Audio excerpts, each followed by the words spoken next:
Ayan, so dito po sa second question, siyempre di pa natatapos yung mga question natin sa iba, sir. So dito po sa second question, ano po kaya sa tingin nyo yung mga nakarang natin tiyara sa inyo? Yun po ay ang kanyang ugali nila ng ulo. Para sa Sir. Okay, sir, sa inyo po siya. Ano po kaya sa tingin nyo yung mga nakarang natin tiyara sa inyo? Yung sa akin, lahat ng tsura. More physical pala. Yeah. So, dito po sa third question and last question, ang dama po ba kayo? So, ang dama po ba kayo sa third and last question? So, okay lang po dito mga pusin. Oo po. Ayan po, ang tanong sila. Ay, so dito sa third question, ano po sa tingin yung tatlo pa namin na nagustuhan po sa isa't isa?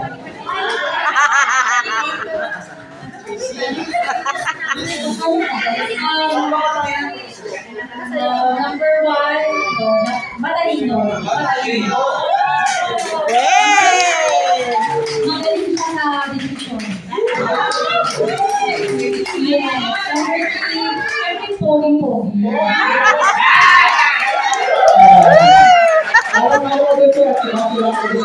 Okay. Kayo naman po sir, bumali po kayo. Sa akin, sexy. Siguro ako masipag sa trabaho. Mabait, may asawa. Bakit parang wala yung word na maganda sir? Ay, guys! So, pero para natin sila mga sir. So, yung tayo lang po muna kayo na. So, sa lahat po ng guest kayo naman po ni Ate P, bakit kilala namin using your listening skills at being attentive. Kaya naman kayo nagpapag ng dalawang ground up early Jackson. Ang una po ay tatawagin natin si John B. Bida Saya. So, paano po ba ang mechanics doon? At dito ko lang po makinig po kami lahat. Kapag narinig yung boses ng si John B. Bida Saya, ang gagawin niya lang po is papalakpak ng 2 beses asang kamay ng shake. Ayun, so dito natin malalaman kung talagang attentive ba at nakikinig ba ang mga bisita ni Ate Tiara. So start na natin in 3, 2, 1, si John B. Bida Saya. At dami natin ba't parang mahina tayo? Ayun, nagugutom na po ba? Ayun. So ulitin mo natin in 3, 2, 1, si John B. Bida Saya.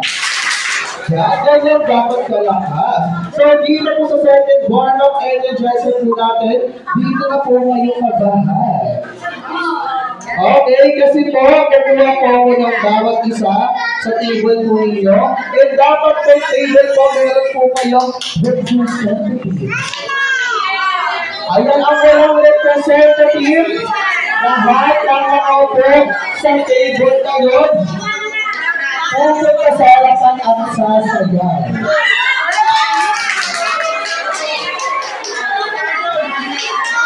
Okay?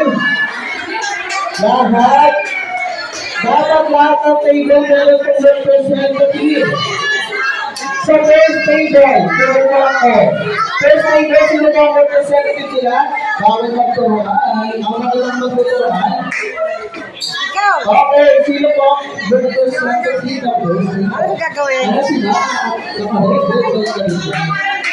Okay. Yung nasa gitna ng table, ito. Yung table po na ito, sino po ang representative? Sali ka, dali, sali. Sino? Ay, di po kaya na ba?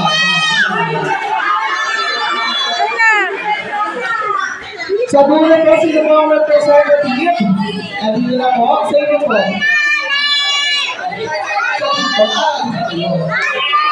Sino po?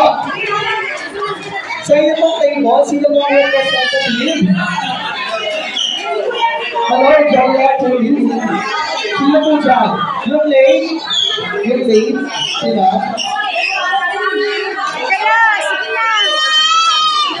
Kaya gusto ko lang po ipalam sa inyo, yung mga hindi ko makikipag-cooperate, kayo na lang po magbabayad ng bills niya. Okay yan nila? Bayad ng bills. Okay, so sino po ang representative ng people nila? Ayan. So, bibigyan ko. Ayan po yung representative mo. 5. 1, 2, 3, 4, 5. Hindi lang. 1, 2, 3, 4, 5, 6, 7 po yung mga representation. So, kulang ang dalawa. Sige na. Dali na. Dali na. Sige na. Go na. Dali na. Ready? Okay. Ayan, so dito po, bakit po tayo lahat? Ayan. So dito